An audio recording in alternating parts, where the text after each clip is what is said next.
Oi, pessoal.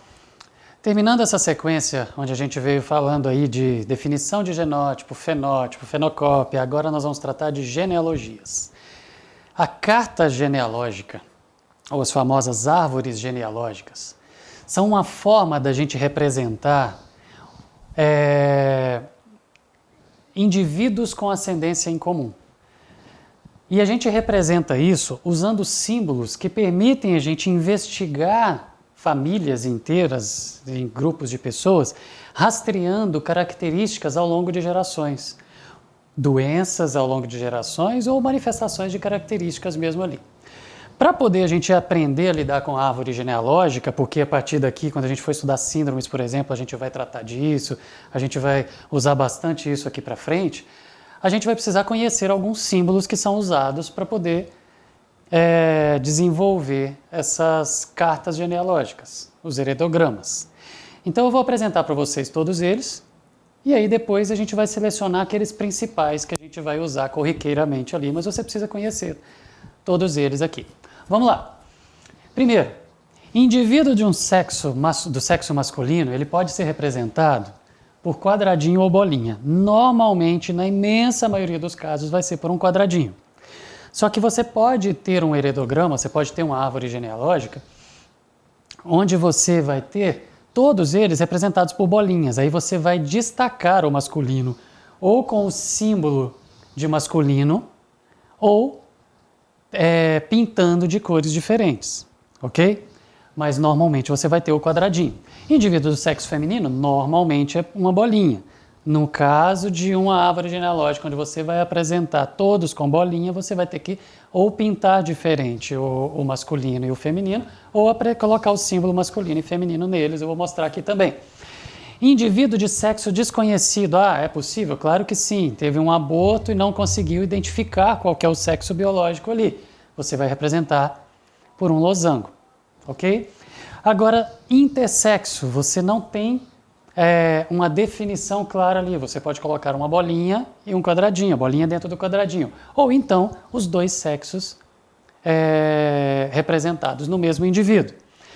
Indivíduos afetados, ou seja, eu estou tratando, como nessa árvore genealógica que eu mostrei aqui, eu estou tratando de uma determinada característica. O indivíduo que é afetado pela característica que eu estou usando, a gente vai pintar de cor diferente. Seja masculino ou feminino, bolinha ou quadradinho, mas a gente vai pintar de cor diferente.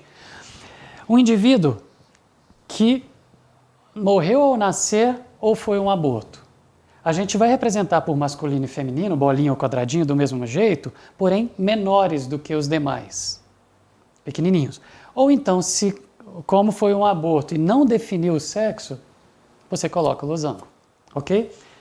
Ainda, indivíduos que já morreram, você faz um corte lá na árvore genealógica. Morreu, você cortou, masculino ou feminino.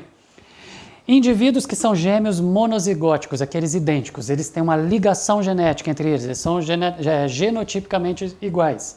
Eles vêm do mesmo pai e da mãe, são filhos, nasceram, e eles são monozigóticos, eles têm o mesmo genótipo. Então você liga os dois ali, você tem uma ligação. Monozigóticos, ou seja, gêmeos idênticos, não existe homem e mulher, gêmeos idênticos, masculino e feminino. Ou são dois homens ou são duas mulheres, porque eles têm o mesmo genótipo. Portanto, gêmeos idênticos masculinos, dois quadradinhos riscados, gêmeos idênticos feminino, duas bolinhas riscadas. Eu ainda tenho os gêmeos dizigóticos, que são os não idênticos, são os que vieram da fecundação de um espermatozoide com óvulo e um espermatozoide com óvulo, ou seja, dois espermatozoides fecundando dois óvulos diferentes, você tem dois irmãos gêmeos que só nasceram ao mesmo tempo, mas tiveram desenvolvimentos completamente distintos, com genótipos distintos. Então você vai representar do mesmo jeito que vieram dos pais, só que você não faz a ligação genética entre eles, você não liga ali. E gêmeos sem diagnóstico de zigosidade, não sei se são idênticos ou não, coloca uma interrogação no meio. Uma mulher heterozigota, azão, para um gene recessivo, que só se manifesta em homozigose, ligado ao cromossomo X, ou seja, ela é heterozigota para uma característica que só vai se manifestar quando tiver XX, quando for mulher. Você vai representar uma bolinha, que é o sexo feminino, e pintar um pouquinho só ali no meio. Indivíduo heterozigoto, você pinta metade da bolinha ou metade do quadradinho. Indivíduo que você está avaliando, dentro daquela árvore genealógica, dentro do heredograma, você está apontando, é aquele ali que eu estou estudando. Põe uma setinha apontando para esse indivíduo. Número de indivíduos daquele sexo determinado. Ou seja, nascer o casal, um casal de coelhos teve 10, uma prole, um F1 com 10 filhotes, sendo 2 do sexo masculino e 8 do sexo feminino. Pronto, você vai indicar o número de indivíduos daquele sexo que você desenhou e apontou ali. Um casal, o quadradinho masculino, a bolinha para o feminino e a ligação representando o cruzamento, ok? Um casal consanguíneo, são parentes, você vai colocar 2 risquinhos para poder ligar o quadradinho com a bolinha. E a numeração das gerações, ou seja, geração 1, geração 2, F1, F2, F3, geração 1, 2, 3, 4, 5, na carta genealógica, você vai colocar em romanos 1, 2, 3, 4, 5 e aí vai.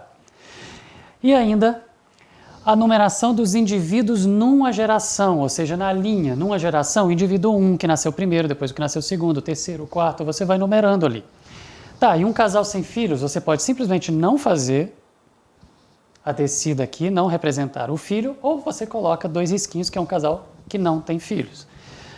Idade ao falecer, você coloca uma cruzinha com a idade próxima ao desenho daquele indivíduo na carta lá genealógica. Idade na época do exame. É um exercício que está falando que na época do exame a pessoa tinha tal idade. Você vai ter que analisar aquilo para saber se a característica genética afetou ou não. Idade na época do exame, você escreve a idade e um A perto do símbolo de quadradinho ou bolinha. A família, você vai representar por esse tipo de ligações, onde você tem um casal, primeira geração, ou a parental, mas a primeira geração, segunda geração. Na primeira geração, o pai e a mãe, indivíduos 1 e indivíduo 2, do mesmo jeito que eu fui mostrando lá atrás. Esse casal teve filhos. Esses filhos foram o indivíduo 3, 4, 5. Bolinha ou quadradinho se for homem ou se for mulher. E a última coisa, uma irmandade, onde você não sabe qual a ordem de nascimento. Então você não coloca os números e você coloca esse símbolo em cima para poder você demonstrar que você não sabe qual a ordem dos que nasceram aqui. Precisa de usar isso tudo? Muito pouco. Você tem que conhecer, porque se isso vier para você no vestibular, você vai ter que responder. Mas o que é usado, principalmente, são esses aqui. Quadradinho, bolinha. Quadradinho para o sexo masculino, bolinha para o sexo feminino. Ou então bolinha pintada de cores diferentes para masculino e feminino, ou então o símbolo de masculino numa bolinha e o símbolo de feminino na outra bolinha. Assim que você pode representar. Linha representando um cruzamento. Um casal fez um cruzamento e vai ter filhos. Essa linha. 2 linhas para casamento consanguíneo. Desenhar a disposição dos filhos que nasceram. Ou seja, o casal teve cruzamento, aí eu puxo aqui e quantos filhos ele teve. Vou descer 2, 3, 4 e eu vou representando isso daqui. É a ligação dos pais com os filhos. A representar o sexo desconhecido.